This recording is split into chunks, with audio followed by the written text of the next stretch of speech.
I recently gave a series of sermons at the Godspeak Calvary Chapel Church in Newbury Park, Thousand Oaks, California. The pastor is Rob McCoy. Here's some excerpts from my second sermon. Micah, thank you for the beautiful music. Pastor, thank you for letting me borrow your congregation. I got that expression, borrow your congregation, from Charlton Heston. He used to come on my radio show. As you know, he played three major biblical figures, and he always used to say, Larry, thank you for letting me borrow your audience. I can't do it as well as he could do it. You know, I just met Jim all the way in the back. Jim is a Navy World War II vet.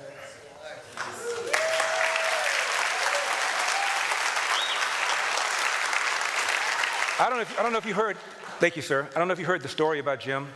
Third week of January 2017, Jim goes up to a guard post at the White House, and he says, I'd like to speak to President Barack Obama. And the guard says, sir, Barack Obama is no longer president. We now have a new president. His name is Donald J. Trump. So Jim leaves. Next day, Jim comes back. Now the guard's thinking, this guy's probably got dementia. Jim says, I'd like to speak to President Barack Obama. And the guard says, sir, I'm sorry to tell you, but we have a new president. His name is President Donald J. Trump. And Jim leaves. Third day, Jim comes back. Now the guard's thinking probably is a little hard of hearing. Jim says, I'd like to speak with President Barack Obama. And the guard says, sir, I'm sorry, Barack Obama is no longer president. We have a new president. His name is Donald J. Trump. Jim says, I know. I just like hearing you say it.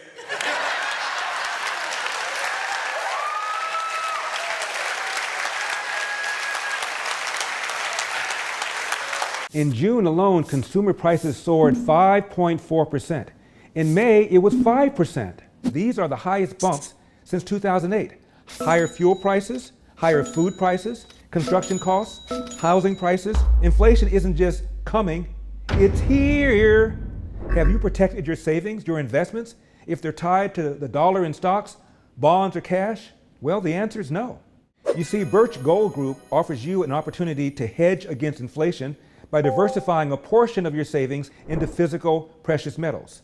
In fact, with a little-known IRS loophole, you can even convert your IRA or eligible 401k into an IRA backed by gold and silver. That's right. With this simple move, you can convert your existing retirement savings that are tied to the stock market into an IRA with physical precious metals. It's your hedge against inflation. So contact Birch Gold Group to request a free info kit on physical precious metals. See if diversifying into gold makes sense for you. This comprehensive 20-page kit reveals how gold and silver can protect your savings and how you can legally move your IRA or 401k out of risky stocks and bonds into a precious metals IRA. Birch Gold Group has thousands of satisfied customers, countless 5-star reviews, and an A+ rating with the BBB. To get your no-cost, no-obligation kit, just text Larry to 474747. And for a limited time, see how you can qualify for up to $10,000 in free precious metals on your purchase. That's Larry to 474747. Isn't the left wonderful about dealing with the consequences of things they cause? The reason for the need for the youth programs is because of what I said earlier about no fathers in the home. So no fathers in the home, more likely it is the kids are not doing what they should be doing. So let's deal with the symptoms. Let's not deal with what I caused.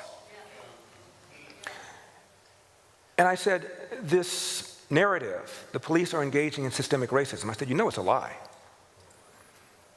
I always try and use left-wing sources whenever I can. The Washington Post. April 27, I know that because it's my birthday, 2016, long article, I urge you all to Google it at some point and read it.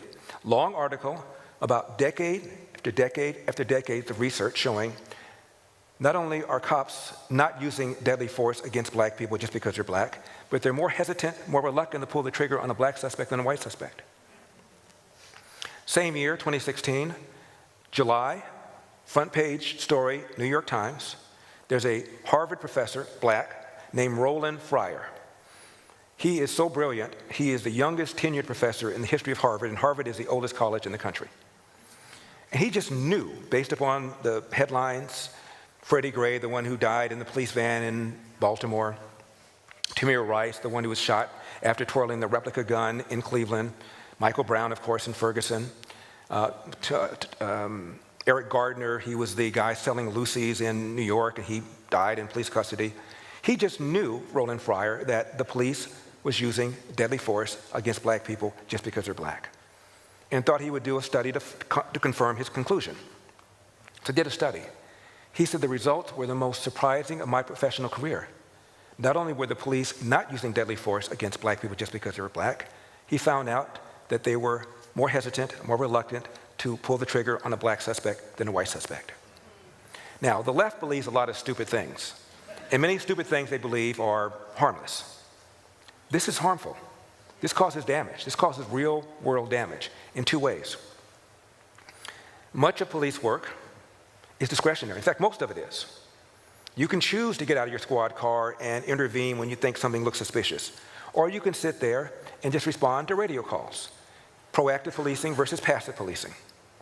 And so because of this accusation that the police are engaging in systemic racism, cops all over the country are engaging in passive policing. What's the upside? I get out of my car. If I'm white, I'm going to be accused of engaging in systemic racism. If I'm black, I'm going to be accused of being an Uncle Tom engaging in systemic racism. To hell with it. Cops are pulling back in every major city. Rahm Emanuel, the former mayor of Chicago, said the police have now, quote, gone fetal, close quote, his term, not mine, because of this false accusation that they're engaging in systemic racism. So what happens?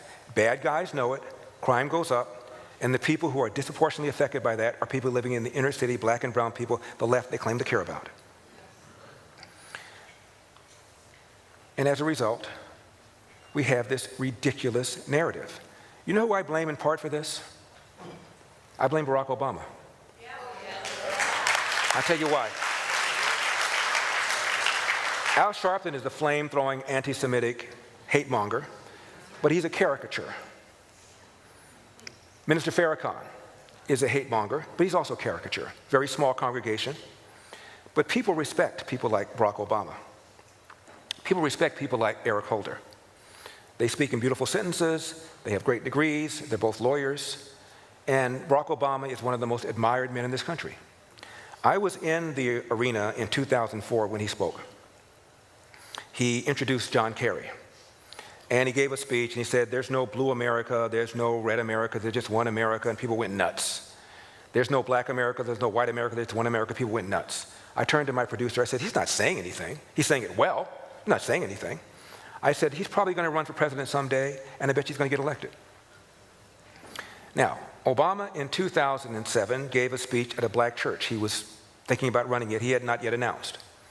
And he was talking about how much racism there is in America. And he said something I thought was perfectly sensible. He said, the generation of Martin Luther King, the Moses generation, has gotten us 90% of the way there. I thought that was quite reasonable. He said, the Joshua generation, my generation, has to get us that additional 10%. I thought that was a bit ambitious because back in 2002, Fox News did an opinion poll, and they found out 8% of Americans believe Elvis is still alive. 4% believe if you send him a letter, he will get it. So I thought maybe you could work a little bit with that additional 2%. Now, the man gets elected. And by the way, he ran against Hillary for the nomination on the Democrat side, and there was John McCain and Mitt Romney running on the Republican side. Gallup did a poll 2007. What percentage of Americans would not vote for somebody black? 2007. 5% said they would not vote for a black person no matter how qualified. 11% said they would not vote for a woman. 24% said they would not vote for a Mormon, referring to Mitt Romney. 42% said they would not vote for a man as old as John McCain would have been had he become president. So Obama had a lower barrier than these three white politicians.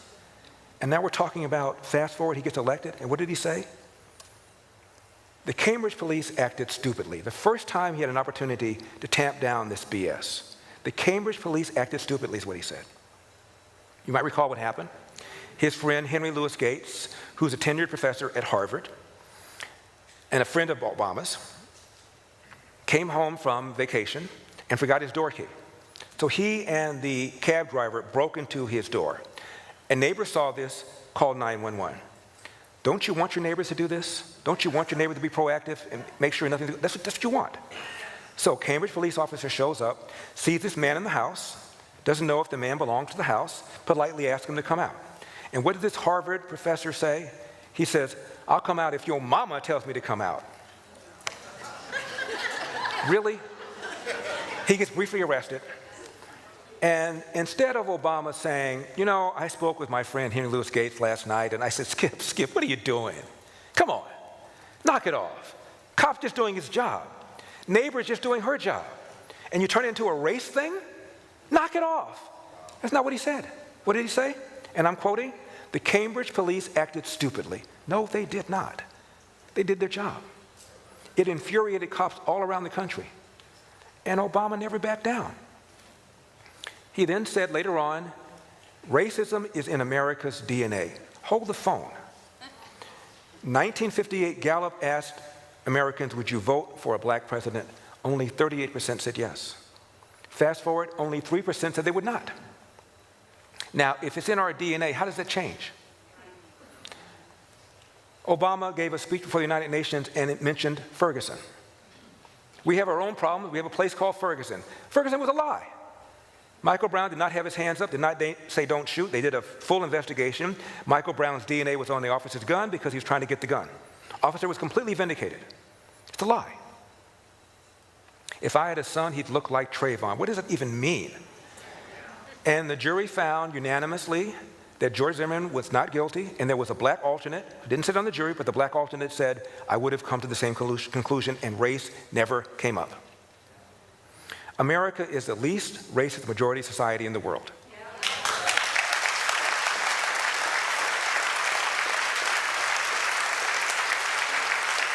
Back in 1991, a man named Orlando Patterson, he's black, he's a Harvard sociologist, tenured professor, and he said back in 1991, America is the least racist majority society, white majority society in the world, provides more opportunities, more benefits, more protections, and greater prosperity for black people than any other country in the world, including all of those of Africa. Knock it off. Knock it off. You can be anything you want to be in America. And it's been that way for a very long period of time. All of us hit the lottery when we were born in this country. All of us did.